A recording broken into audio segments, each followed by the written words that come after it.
started. Start the broadcast because the recording has started. So hang on. Let me.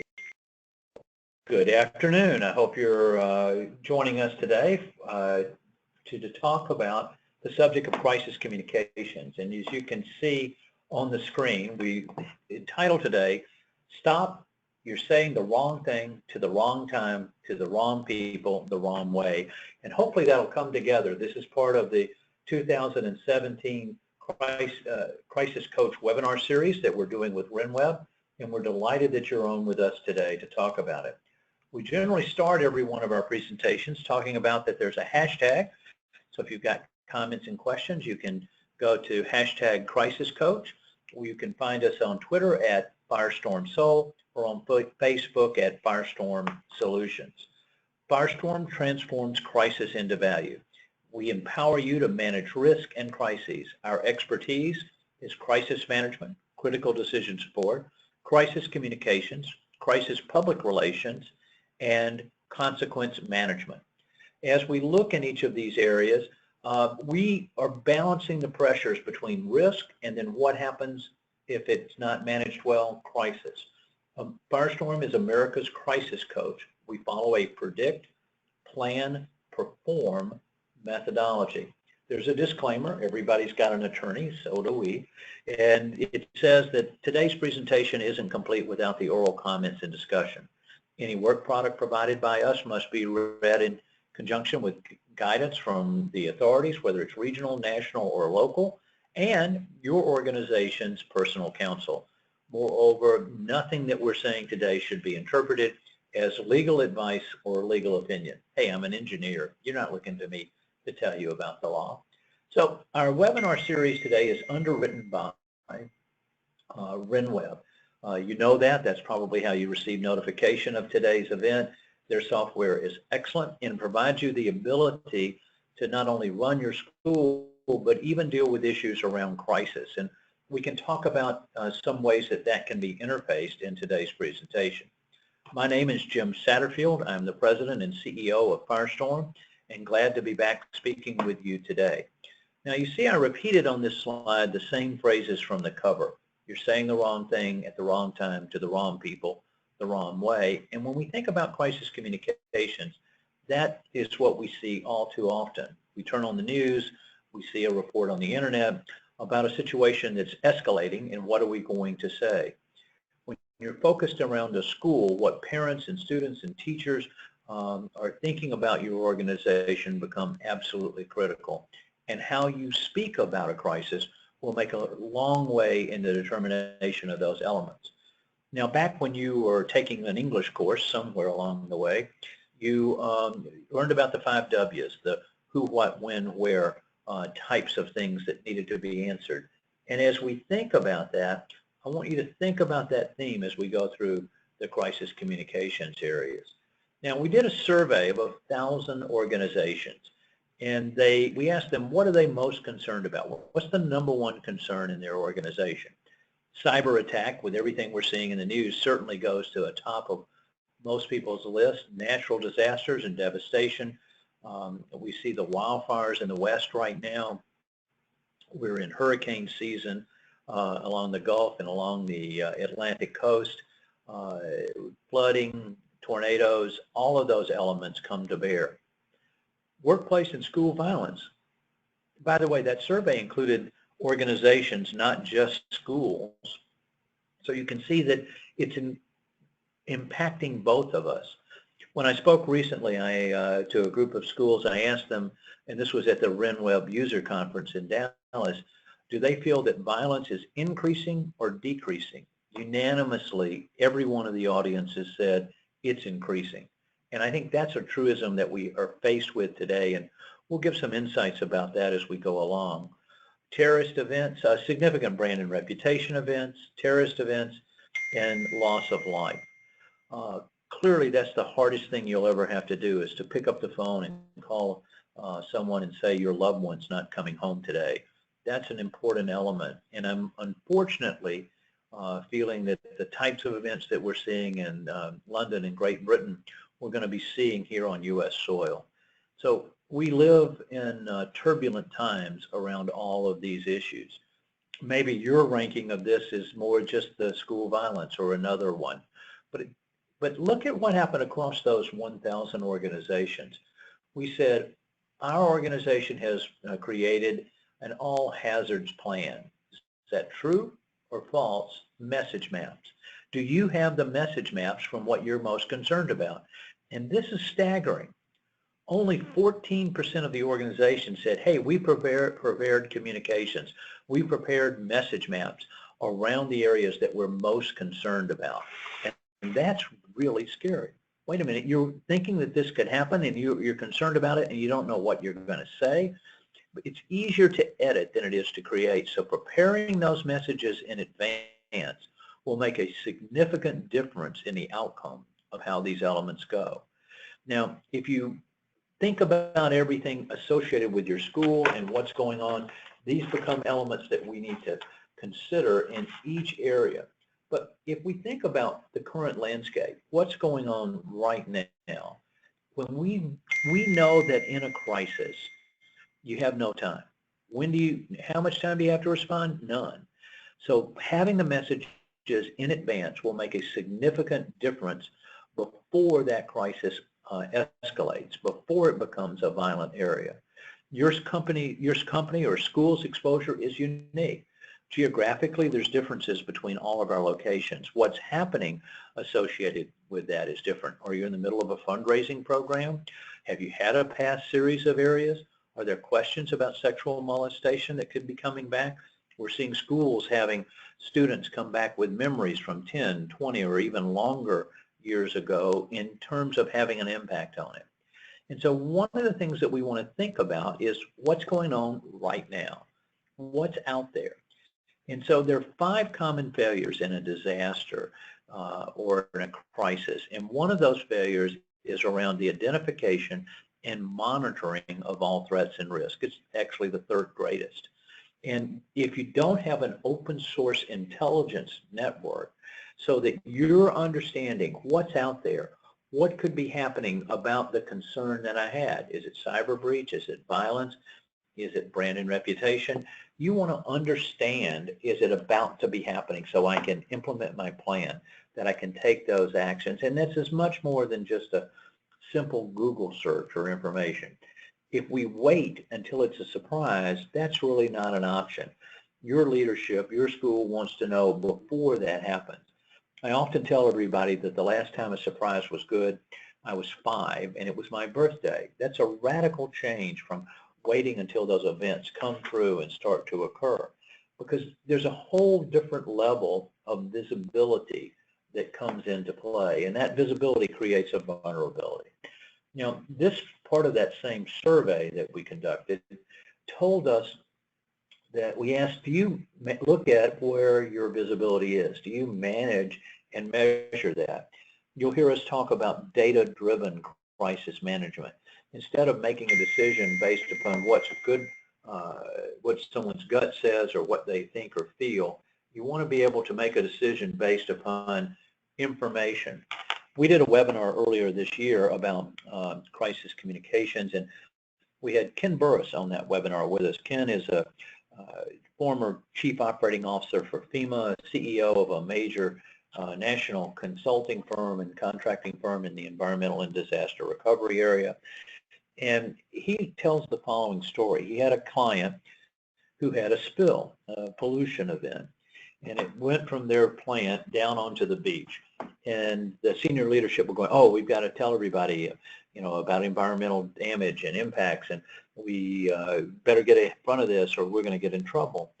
And Ken then had them look at what were people talking about related to that spill. And he found that people were talking about, could we go to the beach today or not? We don't think we're going to be able to go to the beach because of the spill. And for the company's sake, this turned out to be an advantage because the spill was narrow. It was limited to 50 feet on the beach, did not reach the water, and it was contained. So the company came out and started making announcements about the beach is open, you can go there, you can take your children to the beach. In fact, we're going to be there today with Cokes and hot dogs, and there's only a small portion, and it would come support. Had they come out with environmental statements, they would have gotten every environmentalist engaged, and they would have had a significant problem and escalated it. We see escalation of the crisis because of the words that you say, and that's why it becomes so very important. So if you don't have a way to measure your visibility, how many people are talking about it, who are brand supporters, who are brand detractors, how you go about doing that will make a difference. Now, this survey showed us that a little over a third of those organizations had that. Just under a third said no, and over a third said, what are you talking about here? And looking at it. So as we think about a crisis and we think about speaking outwardly, we also need to know what are others saying about us, because that will drive our selection of communications in those areas. So as we focus in that area, let's talk about this open source intelligence a little bit more, because it's a way to reduce threats and behaviors of concern through awareness. So there's actually a management capability here in addition to communications. On our call today is Karen Mazzullo. Karen's our Chief Intelligence Officer at Firestorm, and her team are out of Charleston, South Carolina. And they work with clients in a variety of different ways in schools as we're looking at these types of exposures, whether it's identifying a student who might be contemplating suicide, or violence events, or bullying, or sexting, all of those elements. So do it in the commercial account area. We had have a client that has 800 locations, very large account for us. And their chief risk officer called us on a Wednesday afternoon at 3 o'clock and said, look, someone's gone on our Facebook page and anonymously posted that they're going to go to that restaurant, and he identified a specific location, and kill everybody there. Can you help us? We said, don't know, we'll try. Karen's team, and through her leadership, were able to identify the first name, his girlfriend's name, his last name, and his home address, and we were able to call the client back in 2 hours and say, this is who it is.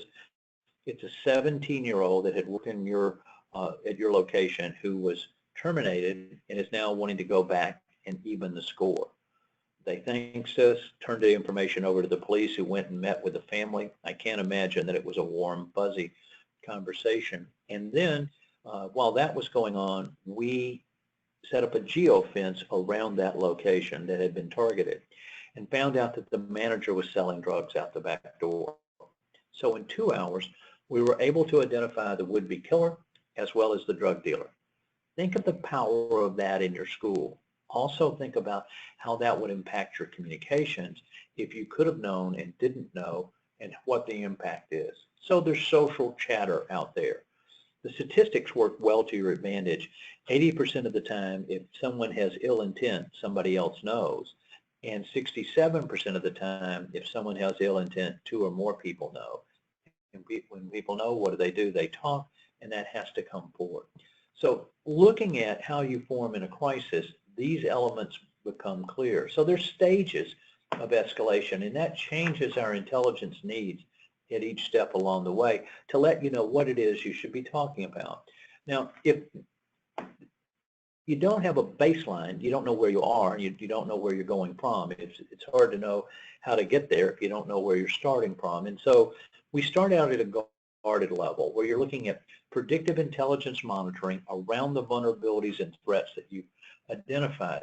Is this going on? So if we suddenly start to see comments or see the information, then there's an escalation. So you establish this baseline. And then once something starts to happen, that tripwire gets tipped, and there's information that are going, now we're doing more of a managed threat monitoring around this particular threat out of all the exposures that you're looking for. We're taking a much closer look. If it starts to then continue to escalate, and we think that the threat is imminent, then we have a very identified and targeted threat monitoring. And as that individual that I described, once they knew the name, then you could look closer at this person and their associations and their contacts and the geofencing around the particular location in question. It becomes much more directed. And then finally, if it's an active threat, if this is an event that's going on, the violent act has occurred, if it's at a severe level where it's such that we need to intervene, it's a very targeted scenario. So as we go through, each stage in that is an increase in focus of where we're looking to deal with the intelligence that's been created. By the way, the good news is these types of capabilities are now in the reach of every school. It's a few $100s a month to be able to have this type of capability to augment, and so you'd know what to talk about.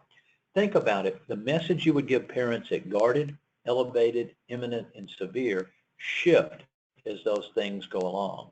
And that's an important element for us to think about and to share. Now, there are a lot of actions that you have to take in a crisis, and you'll see here a whole list of things. And it's all around the Predict, Plan, Perform methodology that Firestorm has put in place. Now, when you look at this screen, some of these are bold and some of them are not. The bolded ones relate to communications-related actions that have to take place. The monitoring we've been talking about, identifying the supporters and detractors, looking at the messages, the spokesperson, the message maps, even a press conference in some cases might be called for. So understanding those will make a difference within it. But look at the heavy concentration of managing the crisis and the relationship back to communications. We always see that parallel tied together. Now, there are a lot of common misconceptions when we think about communicating in a crisis, and you see from our three friends on the screen, and each of them are coming up with some ideas. The first one is telling you, hey, if we don't make a statement, they're going to think we have something to hide. And we hear that statement almost every time in a crisis as we're working through. Look at the one on the right. We have to get out in front of this. That statement comes up regularly. It could be a board member on your board. It could come from a senior leader within your school. And then finally, the one in the center. Our CEO wants to call a press conference and she says she'll wing it. What I'm going to tell you in advance is that winging it is never the answer. So as you think about this pressure to communicate, we're going to give you some tools in a minute to deal with it, but there is not an immediate pressure in reality that you need to meet. This is an implied pressure, it's an artificial pressure, and it's one that the other individuals that are involved will be putting on you to be able to jump through the hoops. But let's go back and remember a couple of things. Now, in the survey, and this side, whether we're talking about surviving or resilience or running your school, you've got a way that you operate. You're using the RenWeb software, for example, to run your school. You know how you plan your curriculum and make sure that your teachers are doing what you need to do, and your athletics program and your fundraising and the maintaining of each of those areas. You spend a lot of time and effort building the structure and the operation and the plans that are there, because it helps to create the quality and the professional aspects of everything you're doing. Well, everything you're doing on that side of the table should also relate to a crisis. What happens when things go wrong? Now, one of the joys of being a teacher is something's always going to be going wrong. Everything is going to change. There are lots of dynamics that are in place, and there's this whole battle between lies and truth, and how do you know what to trust, and how do you know what not to trust? And there's a general rule in a crisis that we find to be 100% true.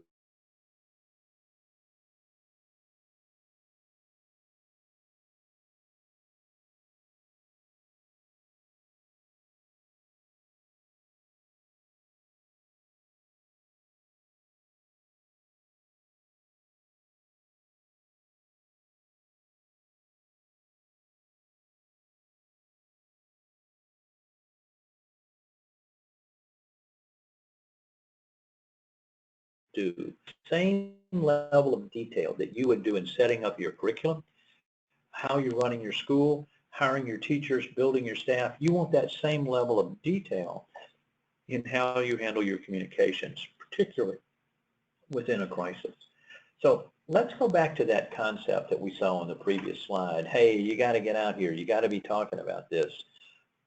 We have a rule of 5, and that's a tool that I'd like you to carry back to your school. When you find yourself in a crisis, we want you to ask why 5 times before you communicate. So someone comes to you and says, we need to get a message out about this. You should say, why? And then they give you an answer. And then you say, why? And if you do that 5 times in a row and you have satisfactory answers, you definitely should be communicating, no question about it. But what I'll tell you is that almost every time the third why diffuses the need. They cannot really think of the reason that you need to talk. And because almost everything you learn initially in that crisis is wrong or incomplete, if you'd gone out and spoken too soon, you're going to create a problem. And once you lose credibility, it will impair you and your school or your head of school for years to come. So we want to be very careful about that. So always ask why before you communicate. By the way, we're going to give you some things to avoid toward the end of today's discussion. So how do you answer the questions? What should we do now? What should we say now? These have very far-reaching implications. So if we're going to be talking about crisis communications, they fall into 3 buckets. Those 3 buckets are coordination, crisis, and compliance. Those are the 3 C's of crisis communications. The very first communication you're doing is coordination. You're telling everybody we're going to shelter in place, we're going to evacuate, we're going to lock down, we're going to lock out. By the way, those 4 items are the standard protocol that every school needs to follow. Shelter in place, evacuate, lock out, and lock down. Getting that message out clearly to everyone involved is exactly what you need to be doing. Now, when we view planning for a school or any organization, we look at 5 stages: pre-action, onset, impact assessment, response and recovery, and consequence management or post-recovery. Everything you're doing in advance. You're sitting in a webinar today talking about crisis communications. You're looking at making sure your plans are in place, having all of those things done and there. At the onset, that's where the coordination communication comes. That communications will go out immediately, but it should be pre-scripted and understood. As you move beyond that, we're now talking about crisis communications. Those communications are related to the brand and image of the school. Fortunately, here we have time. We don't have to talk in those first few minutes or the first day. This is a second day or a third day comment that's going out once the situation has been stabilized. Firestorm has a transparency and communications program that you can follow and share with your parents and teachers. It helps in that we're going to talk to parents directly about anything that impacts their child. We're going to let them know that we can't talk to them about anything that impacts someone else's child, and we're going to communicate with them as soon as it's safe, because the safety of their children is our highest priority. So we're not going to commute in the middle of a lockdown to a parent. We're going to wait until the situation has been stabilized. Actually have more time on the crisis. It's generally a tomorrow or later type of communication. The last is compliance communications. Now, you're a mandated reporter. If you know that a child or believe that a child is at risk, you're mandated to report that to family services and to carry those forward. Those types of communications need to go out when you see them. Other compliance communications can go out at a later date.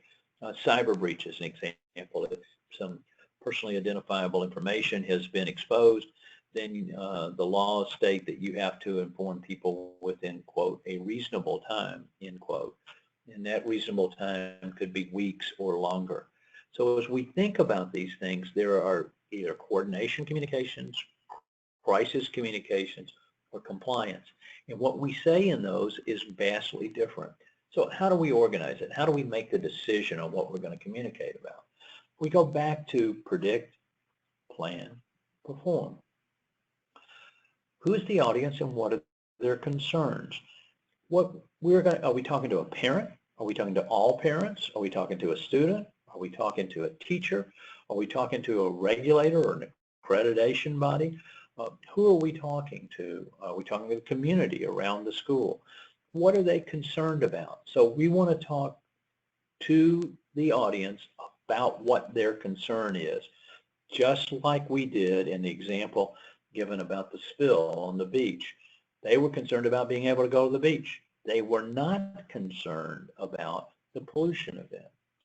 Now, planning, we tailor the message, the messenger, and the media, and think medium, and format that to the stakeholder.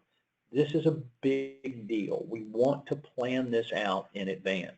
How you talk to a second grader is different than how you talk to a high school senior. The words are different. You may be around the same theme, but it'll be packaged differently. Who is going to deliver the message? You remember a few years ago when we lost the airliner in Indonesia over the ocean, and they still haven't found that. People were notified, family members were notified via text and Twitter that their loved one was dead. That should never happen. That's a message that should be delivered in person or at least orally over the phone. You don't want a message coming through that area. So you're formatting what the message is, who delivers it, and how you deliver it to fit each one of the stakeholders, each one of the audiences up there. And in turn, we deliver 3 key messages. Now, we recommend a concept called message maps, and message maps are easy to consider. Think about all these vulnerabilities and risks that you've listed.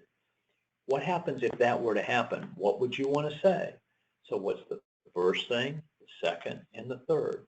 So you'd list the vulnerability area, you'd identify the questions underneath it, and you would identify who is going to be asking that question. Here's a question a parent might ask. Here's a question that a student might ask. Here's a question that a regulator might ask related to that. What's the impact of it? What's your first, second, and third answer to that question? And then you want to identify what's the medium you're going to use to give that answer. So if you plan that out in advance, you're going to find that your communications are going to be significantly better received than they would be any other way. So if you follow those steps, you're going to have good communications. Does everything work the way you want it to the first time? Not unless your world is a lot different than mine. So what we want to do is talk a little bit about a crisis GPS. If you're doing the wrong thing or doing taking the wrong to get to where you want to go, and there'll be disruptions. This picture showing the road closed, that's not an avenue you're going to be able to do. So if you can't communicate via one medium because of the accident or crisis, what's your backup plan? How are you going to communicate differently? Now, you know there is an option within the RenWeb software that allows you to send notification, and it's linked in directly with your database, parent alert, and that comes out quickly and easily to carry forward. But if something is down, what else can we do? Can we update our website with the message? Can we take an alternative approach? How do we carry those messages out, and how do we get them across? Because we want to make sure that the right thing gets said to the right person in exactly the right way. Now, if there's a crisis, is this a big deal or a little deal? Because that will impact our communications across the board. Now, this is new to you, and you probably haven't heard the idea of a crisis index that's determining how bad is this particular crisis. And the way we've devised to do that is to think about the words outrage, fault, and fear. When we talk about outrage, is this thing shocking, offensive, despicable, shameful, crazy, beyond belief, or extreme? Hey, it's all those things. There's probably outrage about it. Fault, responsibility, culpability, accountability, liability. Fear, panic, alarm, terror, dread, anxiety, horror, and concern. So if you're looking at the crisis that you're faced with, something's happened and they've come running into your office, the higher this level of concern, the more we need to be able to speak and the more we need to tailor our speech. The lower those are, the easier it's going to be to handle. If you look at the chart down below where we give the dimensions, outrage, fault, and fear, and then the rating from 1 all the way up to 5, none to guarded, elevated, imminent, or severe, I want you to think about this for a moment. You remember the water pollution that occurred in Flint, Michigan. It was horrific. This was a couple of years ago. People were turning on the faucet at their sink in the kitchen, and when they held the glass up with the water in it, it was brown. Nobody's water in America should be that. We're not a third world country. This should clearly be a significantly better hazard. And so was there outrage about that? I pay my water bill. Why am I getting contaminated water coming into my house? Was their fault? Well, yeah, it turns out that the water department knew about it, the elected officials knew about it, it was a common knowledge, and no one was doing anything. So now we have outrage. We have clear fault that's involved. And by the way, that fault went as much as criminal indictments of the individuals involved. Well, is there fear? Oh yeah, my child could get cancer, or there could be birth defects, or there could be brain damage in this, or it might shorten someone's life. This, what's going on here? So in this situation with Flint, it's all the way over in that last column. It's in the outrage, fault, and fear level. Well, that's going to be a different level of communications that you will need than something that doesn't have all those dimensions. There could be something bad that happens to your school, but it might not be outrage that came through. The tornado, it's not outrage about that. May not be fault about it. It could be fear until they name. That's a completely different pressure in a communications package from the one that I described in Flint, Michigan. So as we think about these, look at it, and we also evaluate those 5 factors, outrage, fault, and fear, by looking at reach, context, and acceleration. Reach is the volume, the tone, and the source of communications. Who's saying this about us? Is CNN talking about this? Is it our teachers that are talking about it? Context, the significance, the magnitude, and the extent of the impact. And acceleration is the rate and change of volume. How fast is this thing building? And we see crises go in waves where it's big surge and then it drops back off and then it picks back up yet again. So stop and do an evaluation of the crisis that you find yourself in, and this will help to guide your decisions and direct your communications. Do you need to be addressing the outrage? Do you need to be addressing the fault? Do you need to be addressing the fear? So it comes back to the concept of, do you have a plan? Have you trained your people? Have you tested it from a crisis management perspective? The good news is, of the 1,000 that we surveyed, half said, yep, we got something. We feel good about it. But you'll notice then there was still some concerns here. 1 in 4 said, we don't have anything. Of the others that had something, sometimes it was just written or trained or just written only. So as you look at those, it says half of our organizations were still at risk. Take a minute, like the lady on the right on the screen, and think about your school. Do you have a documented crisis management plan? Has the crisis management team been trained? Has that plan in fact been tested? If you don't know the answer to that, the answer is it probably hasn't been, and that's an expert for you to think about at that point in time. Anytime we're thinking about crisis management, we look at our mature crisis management performance maturity rating. Now notice the word performance in there, because in a crisis you have to perform. This is going to determine how is your school remembered and what is it known for. If I were to ask you the state flower within your state, you would know immediately. But if I were to ask you for a state you're not in, Colorado, what the state flower is, don't know. But I'll tell you that the state flower for Colorado is columbine. So when you hear that, when you hear the name columbine, you don't think about a state flower. You think about a different kind of an event. And so you'll be defined by what you do in terms of managing the crisis. Now we look at 5 dimensions: decision process, roles and responsibilities, information clarity, speed of decision making, and communications effectiveness. Now those are the dimensions that we look at, and we measure them across a spectrum going from liability all the way up to strategic. And so as you look at it, you look at the descriptors of where you are. So if you're doing an exercise or you're having a crisis event, you would ask your team to evaluate how they were doing. So if they looked as a stage 1 under decision making and said, look, processes are developed as a reaction to the situation, lots of debate on process, experts called in late, hey, it's a liability, it's a stage 1. You've got a long way to go. If you think about it from the roles and responsibilities, and you're in that second column, it would be roles and responsibilities are clear but defined as needed. Support resources are not defined most issues are covered. That means some aren't, and you're trying to figure out where you can go to get help. Still kind of a basic, but you're in a reaction mode. Look at information clarity. Let's go over to the third one.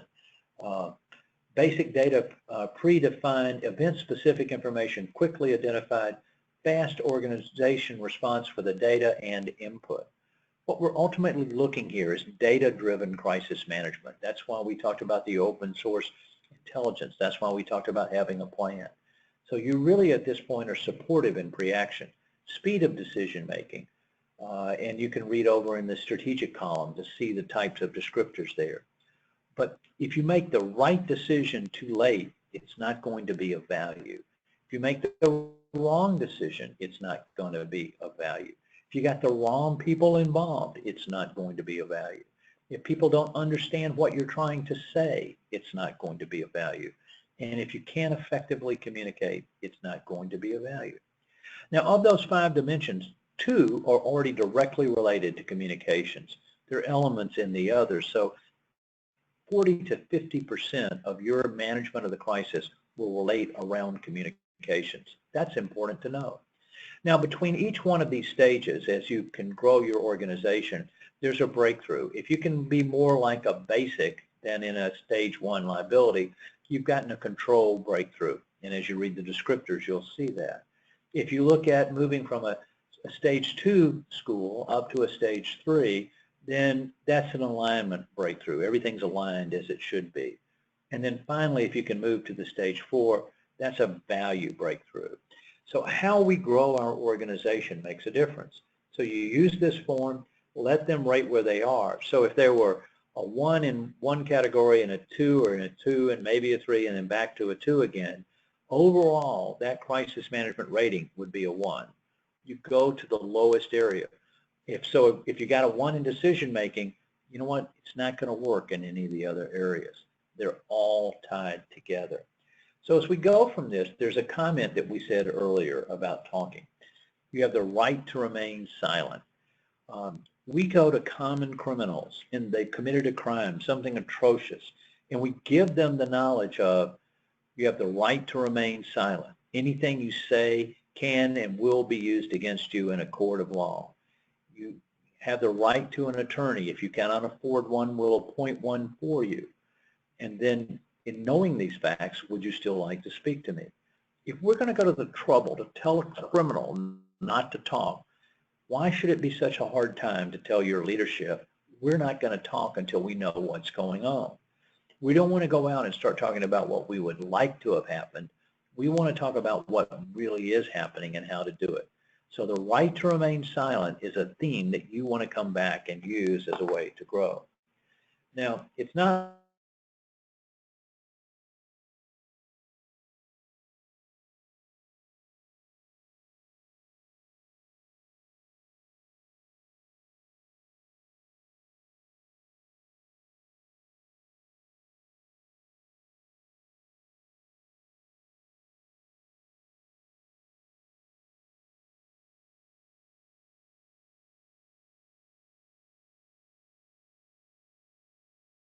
communicating there. And one of the questions that I got from the audience was around, look, we're telling them where the shelters are, and the media is then telling them that shelter's closed when it's open, and they're telling a closed shelter, telling the public that a closed shelter is open and it's not, and vice versa. It's a mass confusion. And so we talked about how to deal with those types of things, and being misquoted in the media today is the norm. Here's a shocker. Sometimes they get it wrong. Maybe the shocker should be sometimes they get it right. It's a different perspective on it. But you cannot be misquoted if you don't speak. So as you think about the types of communications, are we going to talk about coordination in the crisis? Absolutely, we're going to do that. Can we wait to talk about the crisis brand? Yes, you can. What about the regulatory and compliance? If it's about the safe, communicating immediately. If it's about something else, we have the luxury of time. So looking at these things, it starts to come together to give you an ability to manage and communicate in the crisis. Now, Firestorm has a program that because you're a RenWeb school, you're eligible for, and that's called Crisis Stop. Now, we've identified that the decisions that you make, the actions that you take, and the words that you say in a crisis will determine is that crisis going to stabilize or escalate. And in particular, the first hour in that crisis becomes the most critical time. So Firestorm has teamed with RenWeb to make available to you 24/7 the ability to seek and speak with a crisis coach. Firestorm is America's crisis coach. We're an expert in the area of crisis management. So in that first hour, you can call us on the toll-free line and will not receive a bill for our time, and we'll help you stabilize the situation, help you analyze what's going on, what kinds of decisions do you need to make, what needs to occur. We then will help you trigger the appropriate responses. Is that physical security that you need to have in place? Is it counselors for your students? Is it notifying your insurance carrier or getting your attorney involved? We'll opine on the exposures. What are the consequences here? What's going to happen short term? What's going to happen midterm? What's going to happen long term? What are parents going to be concerned about? What are students will need to be focused on? What do we need to be able to do? And then finally, prevent the common crisis errors. That's an opportunity for you not to make the same mistakes that others have made. And we see that path moving forward consistently. So Crisis Stop helps with that visibility, and we already talked about it in an earlier slide. But reducing that visibility, getting you the answers, getting you the support that you need in that most critical first hour. So if you find yourself in a crisis, if you think you're in a crisis, that's enough for us. Pick up the phone, give us a call. We're here to help.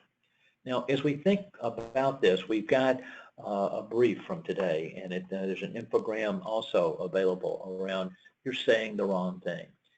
As every time we do a webinar, there is a brief, and you can go to firestorm.com/briefs and download it there.